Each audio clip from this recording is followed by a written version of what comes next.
Well, I can give you a range sometime between October 28th of 2014 and mid-December. But we know the letter from the State Department went to the prior Secretaries of State on October the 28th, 2014, and her lawyer says sometime in the fall of 2014 she decided not to keep those emails, and the fall would extend until, I guess, the winter solstice in mid-December.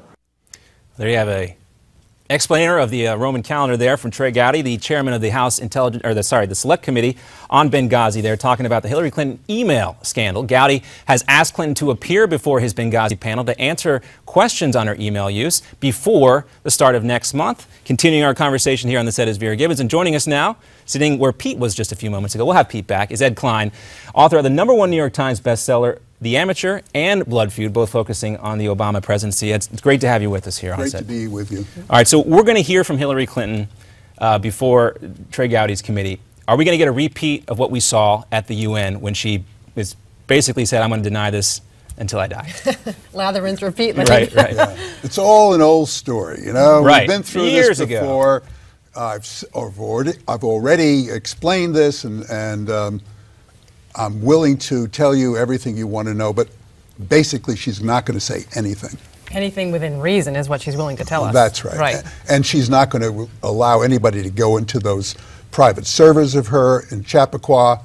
She's going to stonewall them. That could go on for years, well past the 2016 election. Now, we've heard Marco Rubio refer to Clinton as a 20th century candidate, and we're in the 21st century, and a lot of folks know how to use email now, and we kind of know these emails can come back from the dead, if you will. Do you think that there's honestly the calculus of the Clinton camp right now, that they can continue to ride this out? Yes. In fact, I don't just think that. I've reported that with people inside the Clinton camp who tell me, people who are very close to Bill and Hillary, who tell me that they are not worried about anything coming out before the 2016 election. They're just going to ride this out. Let's talk about the issue of transparency. We got a soundbite here from a Democratic Congresswoman, Tammy Duckworth. She's from Illinois. She's talking about Hillary Clinton's emails. Let's listen to what she has to say. And she is a friend, but I am going to hold her accountable. I actually sit on the Oversight and Government Reform Committee in Congress. I think that all of her official emails in the State Department should be released, not just to the members of the committee like myself, but to all of the American public. Transparency is the best policy. Now, this issue of transparency, this could be very important, Vera. Where do you think this could be her Achilles heel? I think Hillary will tell what Hillary will tell, and then that's it. But I don't understand why these emails aren't going to resurface at some point. We're never going to see the emails? Ever? Never, ever? Don't they always, as you said, John, resurface somehow? It seems to be the case that a lot of times these emails can come back from the dead. And you have so much energy. You have a special congressional committee and all their investigatory powers. Trey Gowdy, a former prosecutor. Why don't you think they can find them if they're out there someplace? Well, because I don't think they're going to get to the server. The server probably, as you just said, even though they've been erased, I think they can still actually get to the emails, because those things are never entirely erased. And that would almost indicate that there was pre-thought, that they were planning to avoid a situation like they're in, that they could say, sorry, the server's destroyed, it burned up. Hillary, was on the Watergate investigating committee, and she knew about Mr. Nixon's, President Nixon's tapes, so she was very much aware. When she was in the White House as First Lady, Hillary Clinton put in a telephone system that circumvented the White House switchboard. So this is not anything new with Hillary Clinton. And you think that this is actually Valerie Jarrett behind the leak of this information out to the public? Well, again, I don't just think that. I've been told that by several people in the State Department, in the White House, and in the Clinton camp, all of whom say Valerie Jarrett is behind this.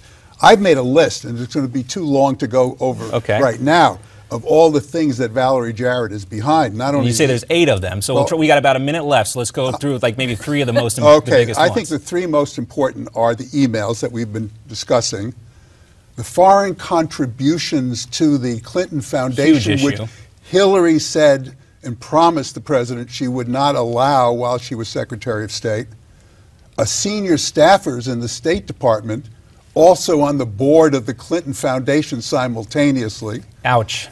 On, and the one that has not ever been surfaced in public before, and I'm breaking this story right now, Tony Rodham is on the board of a gold mine And that is Hillary's brother. Hillary's brother is on the board of a gold mine in Haiti, which, as you know, Bill Clinton is very much involved in. Well, so this goes on and on and on. And we'll follow up with you about that. That's big news. More trouble for Hillary Clinton coming on the campaign trail. Ed Klein, author of The Amateur and Blood Feud, available online and bookstores everywhere. Thanks so much for being with us, Ed. We're back with more here at America's Forum right after this.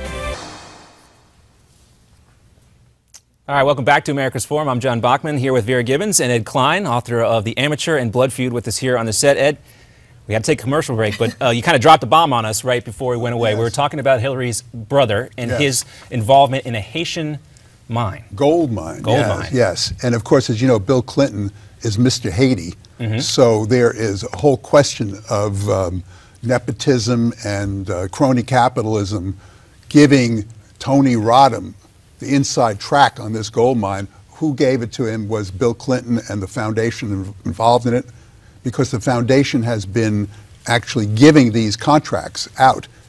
Not only that, but as you recall, Tony Rodham and Terry McAuliffe, the Yes. governor of Virginia, also are part of this ongoing Clinton scandal, because they recently got special visas for investors in their company while Hillary was Secretary of State. Now, we've seen the Clintons weather these types of things before. They continue to weather them.